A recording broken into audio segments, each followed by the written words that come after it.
tentang Asia bersama Terengganu tak dapat tapi dapat bersama dengan Merah Kuning. Yes, mungkin dia memang akan stay di pasukan Selangor untuk musim depan. Dia tak akan berhijrah ke mana-mana kelab lain, terutamanya JDT. Tapi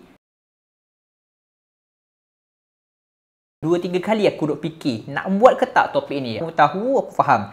Bila aku sentuh topik ni mesti ramai akan trigger. Okey, aku tengok sendirilah komen yang dekat bawah ni.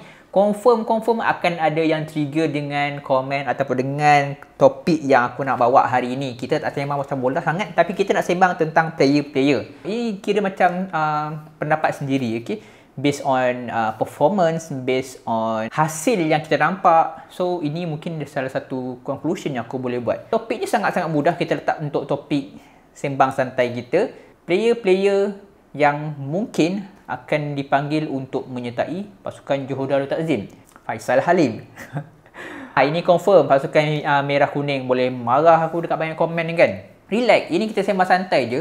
Okay, bukan kita nak kata apa. Nanti aku akan berikan reason, alasan aku. Okay, kenapa, pro and cons dia, kenapa. Antaranya mungkin Dion Cools pun boleh. And satu lagi bagi aku, Sing Izhan. Okay, Sing Izhan pun mungkin boleh dipanggil. Aku rasa mungkin satu masa nanti dia akan dipanggil oleh JDT untuk join pasukan JDT sebagai player di posisi keeper.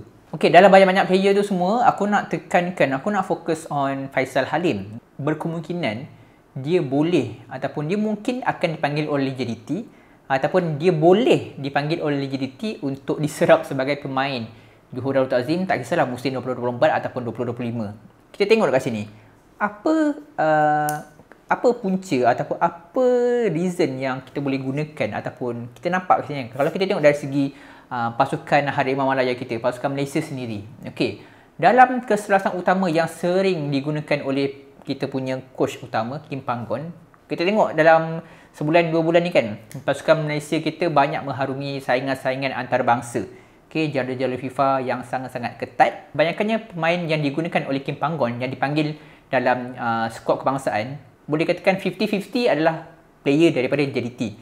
And dalam kesebelasan utama pun kalau boleh tengok, dalam 11 orang player yang diturunkan oleh Kim Panggon, boleh dikatakan 6 daripada 11 player-player yang diturunkan dalam kesebelasan utama dipilih oleh Kim Panggon adalah player-player JDT. Dan kita boleh nampak keserasian antara Faisal Halim dengan Arif Aiman di bahagian forward perfect. Okay, sangat-sangat perfect dekat situ. Dan ketika pasukan Malaysia berlawan dengan pasukan Kyrgyzstan, tak silap aku, okay, yang menang 4-3 tu, jaringan last sekali yang dihasilkan oleh Faisal Halim. Okay, gandingan antara siapa tu?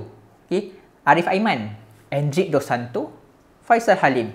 So dekat sini, dalam kesebelasan utama atau dalam skuad pasukan Malaysia kan, kita boleh nampak dah sekarang ni keberhasilan yang dilakukan, yang dihasilkan oleh pasukan JDT, okay, dibawa masuk dalam pasukan kebangsaan Malaysia. Dalam pasukan JDT pun, player-player ni dah biasa dengan taktikal, dengan corak permainan sebab diorang satu tim dalam JDT, dalam klub diorang satu tim. So bila diserap dalam pasukan kebangsaan, Kim Panggon pun menggunakan kebijaksanaan sebagai coach untuk menggunakan player-player yang sama klub ni diserap dalam pasukan kebangsaan, dan benda ni memberikan impak yang sangat-sangat positif untuk pasukan kebangsaan. Ditambah pula dengan kehadiran Faisal Halim daripada pasukan Selangor. Dan Faisal Halim pun bijak sebab dia boleh adapt dengan cepat corak permainan yang biasa digunakan oleh JDT. Bila Faisal Halim bergandingan dengan Arif Aiman, diorang still boleh communicate dengan baik. Dua-dua ni kecil, saiz badannya kecil, tapi gandingan diorang ni sangat-sangat digeruni oleh pasukan pihak lawan. Yelah, aku faham. Baru-baru ni memang kita tengok ada satu posting daripada Faisal Halim dekat Instagram kan. Dia cakap tentang Asia bersama Terengganu tak dapat tapi dapat bersama dengan Merah Kuning. Yes, mungkin dia memang akan stay di pasukan Selangor untuk musim depan. Dia tak akan berhijrah ke mana-mana kelab lain, terutamanya JDT. Tapi sekiranya bagi aku, sebab Faisal Halim of course ketika bermain dengan pasukan Terengganu, pasukan Terengganu dapat layak ke Asia, tetapi dia berhijrah ke Selangor. Dia korbankan Asia dia untuk bersama Selangor, dan sekarang ni Selangor dapat bermain di Asia. Dan dekat sini aku boleh nampak vision yang ada pada Faisal Halim ni adalah dia teringin, dia punya impian dia bukan setakat nak main dekat dalam Liga Malaysia, tetapi dia ada mission, dia ada misi, visi, dan dia nak satu masa dia nak capai bermain di Asia. Tak kisahlah main dekat AFC Cup ke, main dekat ACL Champions League ke, tapi dia ada misi untuk bermain di Asia. Sekiranya dia kekal bermain di Selangor FC untuk musim harapan, dia still dapat bermain di Asia.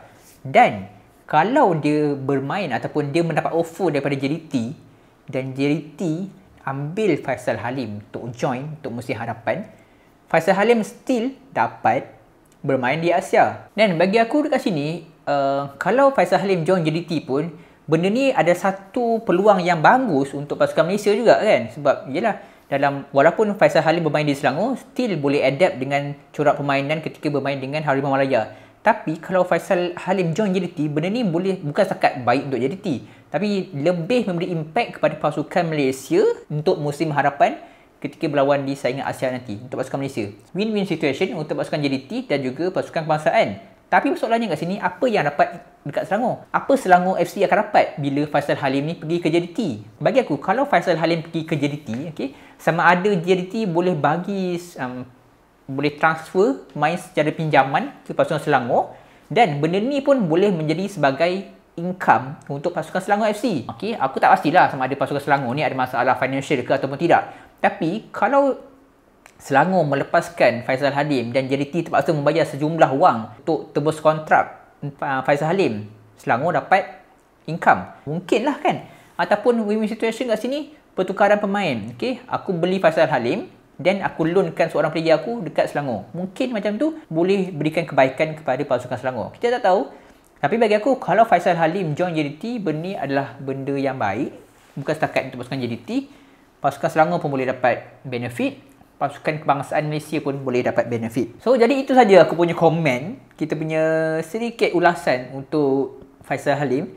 Sama ada dia ke JDT ataupun tidak, itu terpulang kepada pemilik kedua-dua pasukan. Faisal Halim ke JDT, kita mengharapkan tak ada apa-apa pertengkaran yang berlaku antara penyokong-penyokong yang dua pasukan ni. Biasanya kalau buat video macam ni, bahagian komen ni memang panas. Bahagian komen dekat bawah ni memang panas. Macam-macam komen orang cakap. Kalau dia tak join JDT pun, bagi aku tak ada masalah. Dia boleh further dia punya career dengan Selangor. And Selangor pun main dekat Asia musim depan. You nak main Asia, you boleh kekal dengan Selangor. And kalau you nak join yang JDT pun, you akan dapat satu experience berbanding dengan satu kelab antarabangsa yang sangat berkualiti, Johor Darul Takzim FC. Stadium pun cantik. Dan dapat main dekat Asia, pre-season main dekat Europe. Siapa tak nak?